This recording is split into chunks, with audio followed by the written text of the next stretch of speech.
আসসালামু আলাইকুম। আমি গাজরের হালুয়া করব, তার জন্য এখানে আমি গাজরগুলা কুচি করে নিয়েছি।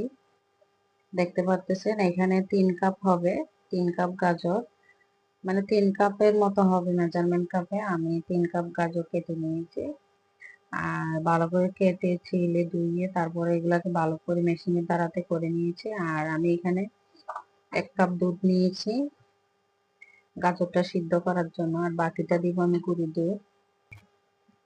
তো আমি এখানে এখন বাটার দিয়ে দিতেছি, যেহেতু আমি গাজরটাকে আগে হালকা ম্যারিনেট করে দিব। বাটার দিয়ে দিয়েছি আর এখানে আমি দিয়ে দিতেছি শুকনো উপকরণগুলো, এলাচি, দারচিনি, তেজপাতাটা স্কিপ করলাম। আমার বাসায় তেজপাতা শেষ, আমি নিজেও জানি না তেজপাতা দিলেও হয় না দিলেও হয়। যে উপকরণগুলো দিচ্ছি এটা গ্রানটা বের হতে হবে। তো বাটারটা আমার গলে গেছে, এই পর্যায়ে আমি এখানে দিয়ে দিব সম্পূর্ণ গাজরগুলা।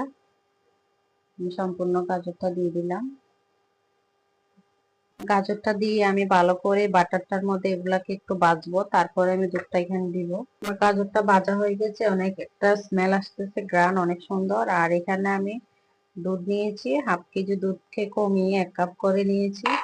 এ পর্যায়ে আমি যে দুধটা দিয়েছি এই দুধের থেকে কিন্তু আমার এই গাজরটা সিদ্ধ হয়ে যাবে।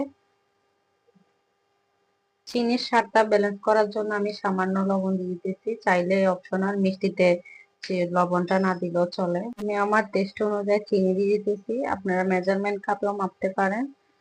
আর যেহেতু সবাই সব ধরনের গাজরের হালুয়া খাইছেন, আর এইভাবে গাজরের হালুয়া অবশ্যই খান না আমি জানি। আমি এটার সাথে চালের গুঁড়ি আর মানে আতপ চালের গুঁড়াটা মিক্স করব। আতপ চালের গুঁড়াটা মিক্স করার কারণ আপনারা জানবেন, কারণ সবাই সব ধরনের গাজর ডাইরেক্টলি হালুয়া খাইছেন, এই হালুয়াটা অবশ্যই খেয়ে দেখবেন। এটা পারফেক্টলি একটা হালুয়া, টেস্ট করে দেখবেন, আঠালো হইব এবং অনেক স্বাদ হবে এই হালুয়াটা।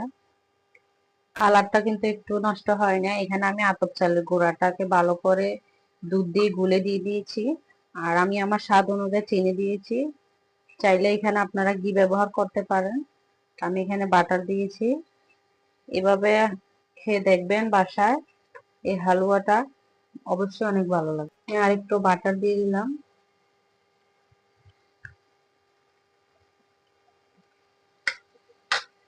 আমার টেস্ট অনুযায়ী আমি দুধ দিয়ে নিতেছি, আপনারা আপনাদের টেস্ট অনুযায়ী দিবেন।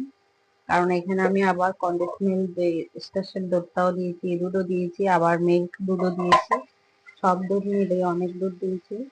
আমার হালুয়াটা কেমন হয়েছে অবশ্যই জানাবেন। এখানে আমি বাদাম দিয়ে সাজিয়ে দিতেছি, আর এইভাবে খেয়ে চালের